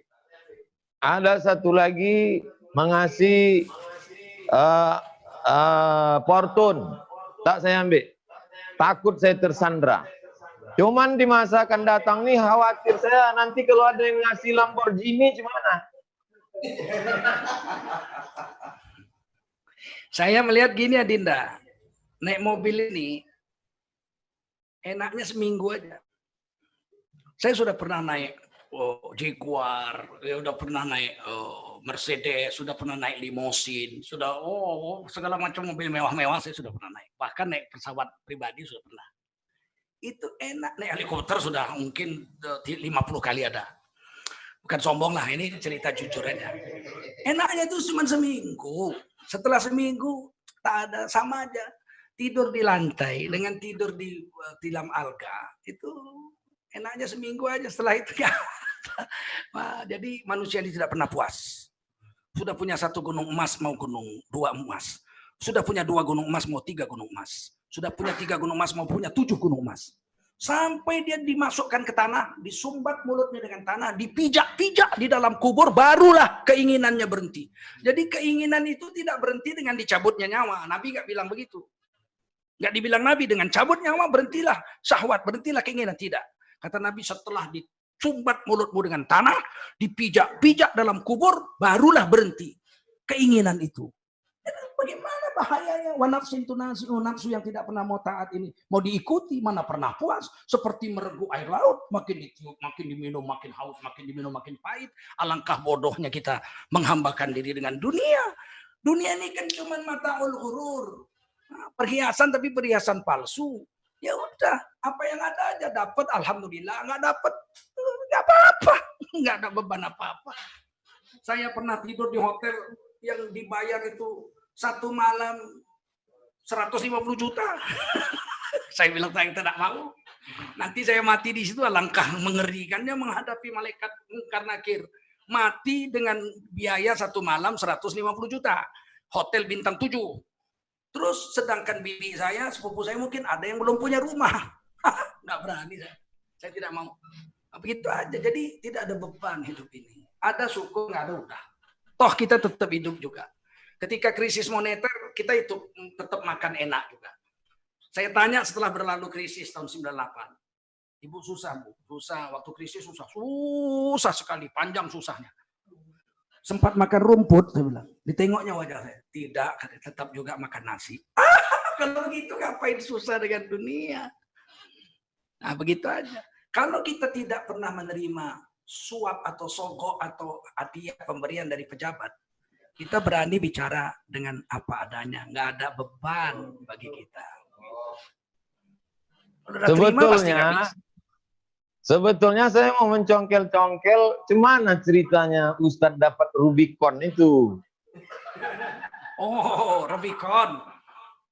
Saya nggak punya Rubicon. Itu cuma foto saja. Ada kawan punya Rubicon, platnya BK. Itu kan Sumatera Utara. Jadi saya disuruhnya foto situ. Nah, ya saya foto. Ada sih yang mau ngasih saya mobil-mobil mewah itu ada. Waktu gaji saya masih 1,5 juta, ada yang ngasih saya 1 miliar pun ada. Tapi alhamdulillah nggak mau saya ngambilnya. Nggak terhadapi saya nanti ibu, guru, nggak terhadapi. Lihat wajah ibu, waduh nggak berani. Saya naik mobil mewah gitu, jumpa ibu saya, nggak berani saya. Pasti dia tanya, ini halal apa enggak, nak? Jangan-jangan hasil jual babi ini. Apalagi guru. Oh, mana berani kita menjumpai guru-guru kita dengan barang-barang mewah, enggak berani. Nah, sampai sekarang pun saya tidak mau membeli mobil-mobil yang mahal, walaupun misalnya ada duit, nggak mau. Cukup sederhana, apa yang bisa dipakai dengan nyaman sudah cukup. Begitu. Adinda nih katanya mobilnya mewah nih. Tak ada Ustadz, saya naik gerobak supaya bisa masuk ke hutan, ke suku Talang Mama. Masya Allah. Nanti kalau Ustadz ke Pekanbaru, saya jemput pakai gerobak. Ya, bawa saya kalau ke Talang Mama. Kalau tak percaya, nanti saya jemput dari airport. Insya Allah kita supaya pergi ke bisa dalam masuk malam. hutan. Baik, Supaya bisa kita- masuk hutan, supaya kalau tegores tak tegores hati kita. Masya Allah, Masya Allah, iyalah. Biasanya Ustadz, biasanya kalau ngaji sama Habib-Habib itu di akhir majelis kan ada munsyidnya, ada nasyidnya. Jadi kami inginlah mendengar nasyid langsung dari Ustadz. Tapi janganlah nasyid I want to back free.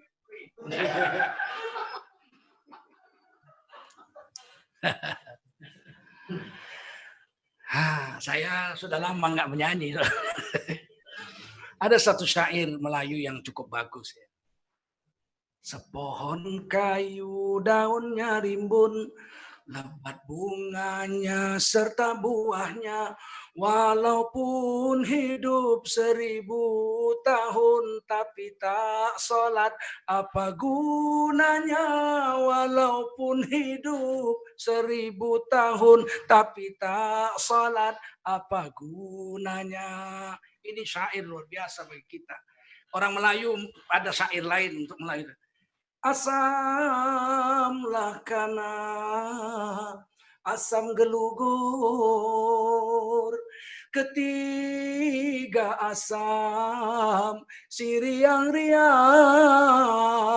ahai menangis badan di pintu kubur, aduhai nak sayang, teringat diri tidak sembayang. Ada satu lagi dari Wah Ahmad Baki. Wah Ahmad Baki ini kawan sebangku Syekh Dahlan Musa, murid Syekh Yunus ahli tafsir. Beliau pengarang lagu, pemimpin orkes El Suraya Putri, tapi beliau setiap malam Jumat khatam Quran sejak bujangan sampai wafat sedang khatam. Allah. Lagu itu indah sekali, boleh Adinda dengar. Ya. Tiada lagi diguna harta, kawan karib sanak saudara, jikalau ada amal di dunia, itulah hanya pembela kita. Janganlah mau disanjung-sanjung, engkau digelar manusia agung. Sadarlah diri, tahu diuntung, sebelum masa keranda diusung.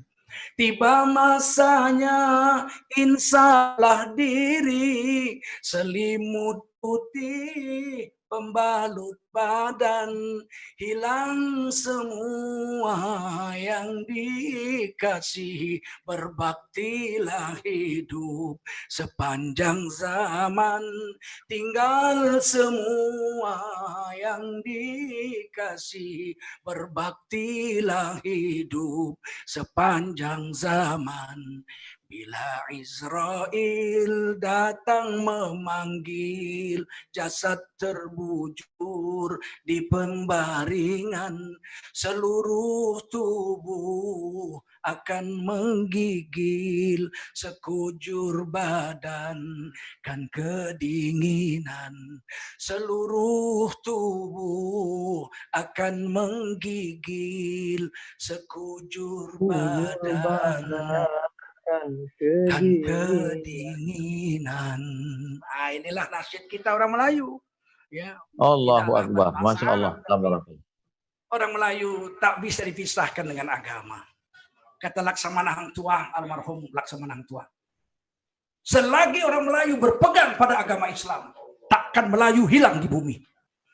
Jadi ini sekarang digunting ini oleh penjajah-penjajah Inggris. Laksamana Hang Tuah mengatakan tak Melayu hilang di bumi. Salah, itu dipotong. Ucapan Laksamana Hang Tuah dua bait. Selagi orang Islam berpegang teguh pada agama Islam, takkan Melayu hilang di bumi.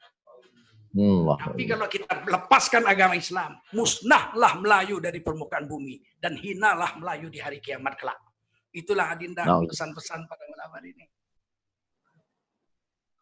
Saya kalau diteruskan cerita ini, tahan saya mendengar sampai subuh, Ustaz. Tapi Ustadz besok masih ada pengajian. Saya mohon maaf, beribu maaf. Selama streaming baru malam inilah sampai lewat jam 10.33. Terima kasih tak terhingga kepada Al-Mukarram, Tuan Guru, Ustadz, Sahibul Fadilah, Tengku Zulkarnain. Panjang umur Ustadz, barokah. Salam kami untuk keluarga di Medan semuanya. Allah saja yang dapat membalas, jazakumullah khairal jaza.